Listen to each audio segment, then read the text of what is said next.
welcome back to another episode of To Read or To Leave.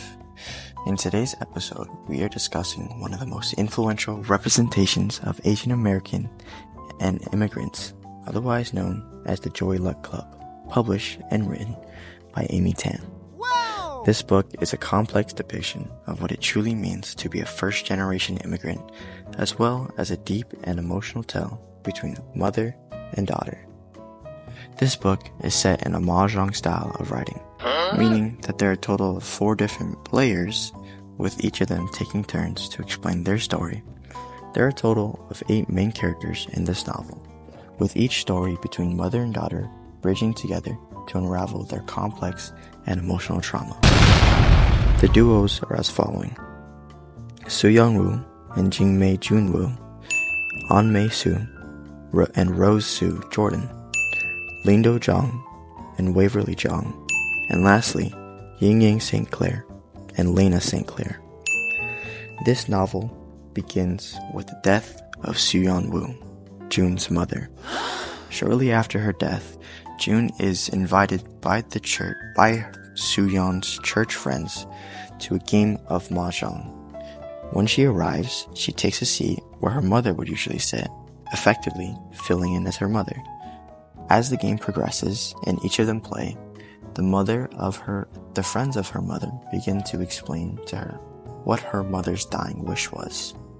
They explain that Soo Young, who fled from China shortly after World War II began, had 2 daughters whom she was forced to abandon in China, and that she had spent a long period of time looking for them. As a result, shortly before she died, she had actually found their location and was planning on meeting them again. Her mother's dying request was that Jun fly out to China and meet her siblings for the first time. Obviously, taken aback, Jun was initially hesitant at first to do so. However, with some convincing, she decided to go. The mothers at the mahjong table were surprised by her hesitancy and began to wonder if their daughters and themselves were truly as close as they thought. From here, the book begins to diverge, and we begin the mahjong style of writing, where we take turns reading about each mother-daughter pair. The story is flourishing with many themes about family and forgiveness. However, I would say the main theme throughout this novel is about familial trauma and how to deal with it. In the novel, it follows the chain of events by beginning with each tale of the mother, delving deep into their traumas and what they had to go through. Afterwards, it follows the mother or the daughter and their eventual hardships and poor familial habits passed down from their mothers. For example, An Mei Soo is an immigrant from China whose life had been nothing but hardships. Her mother was forced to be a concubine since she was disowned by her family, and throughout An Mei's mother's life, she was forced to be, effectively, nothing. All of this pain and hardship led to An Mei's mother taking her own life in the hopes that her children would be honored and supported. These difficult times led An Mei to develop her no-nonsense attitude and her ability to take what is hers.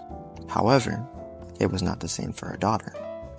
Rose eventually grew up, got married, and throughout her marriage, although not suffering as poorly as her grandmother, she was quite unrelenting in her attitude to only think of her husband and not of herself. Eventually, it would culminate in them breaking up due to the stress and heartbreak she went through.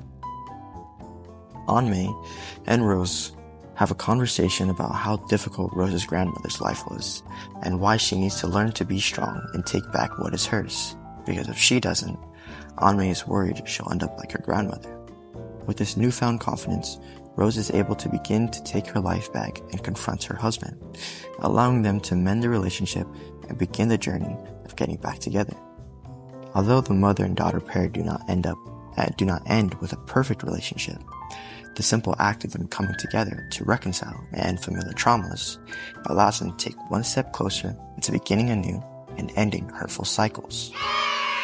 Historically, during the mother's lifetime, while they were still in China, they were around during the Second World War, and fearing an imminent Japanese invasion, the mothers were all forced to flee from China because of how dangerous it was beginning to become.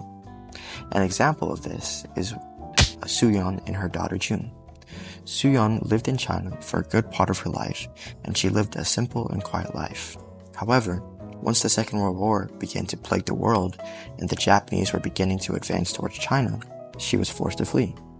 At the time though, Suyeon had 2 baby daughters, and because of this, she was forced to leave them in China in the hopes that someone would take care of them.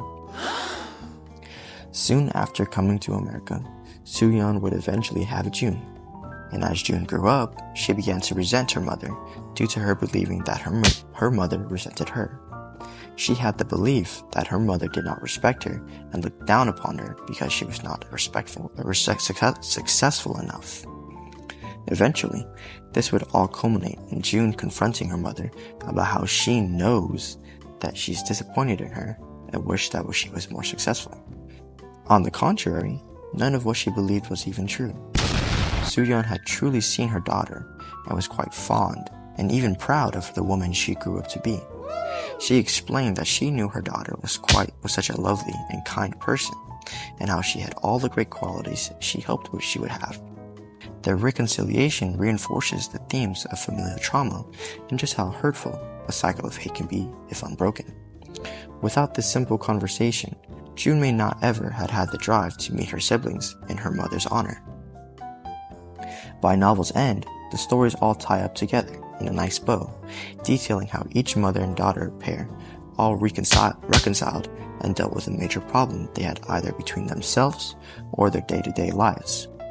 These stories feel so real due to the author, Amy Tan, actually being a first-generation immigrant. Her mother and her were in constant conflict between the two. Their cycle of hate helped Amy come up with a story, and she would base some of the stories partially on true events, helping deepening its emotional connection. Oh, wow! The novel is quite relevant, especially to today's standards. For starters, the movie adaptation of the book is one of the few movies with an all-Asian cast, quite similar to Crazy Rich Asians. Unintentionally, Amy Tan wrote one of the most influential and real representations of Asian immigration and mother-daughter relationships. Her book sparks many debates due to some of the stretching and stereotyping of Chinese culture, often painting it in more of a sour light. However, although quite troublesome, most agree that the book is a cultural phenomenon. Many use this as a standard of comparison when pieces of media depict familial turmoil and Asian representation. For example, the Disney movie Turning Red follows a similar story with an Asian-Canadian family and their mother-daughter conflict. Although they're not directly inspired, they often share similar themes of adulthood and challenges that familial trauma can introduce. By using books like the Joy Luck Club, people can begin to understand and break down the familial relationships, potentially helping them mend broken bonds between family members. Oh, wow! By blending such a rich and powerful message with such likable characters and jaw-dropping tales, Amy Tan is able to deliver a powerful punch of nuance, character development, complexion, and themes, all within a short 166 pages. Without her influence upon Asian culture and representation during the 1980s and 90s, I'm not sure whether or not it would be so prevalent by today. Every day, people use their courage to take the first step to share their stories and experiences. And by using Amy Tan as an example, I hope that one day we will all be able to learn from one another and our experiences. Thank you for joining me in today's episode of To Read or To Leave. I hope you join me on my next adventure. Bye. If you like this content, please subscribe for more, and hopefully we can reach 50 subscribers by the end of this year. Let's go!